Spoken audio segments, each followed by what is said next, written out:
This video shows the exterior air barrier continuity details for rooms above garages or exposed floors.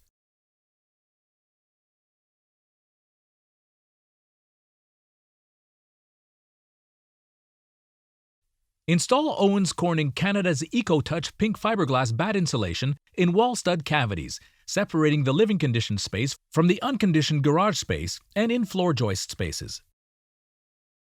Staple 3.5-inch foam sealar ceiling gaskets along perimeter of top and bottom plates of walls that separate the conditioned space versus unconditioned space, and install Foamular codeboard insulating sheathing on those areas.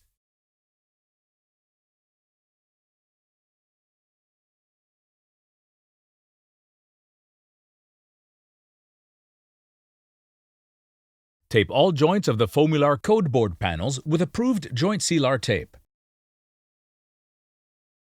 Use a compatible sealant to air seal the joint between the foam board on the ceiling and the top plate of the adjacent exterior wall below with OSB sheathing. Install gypsum interior finish.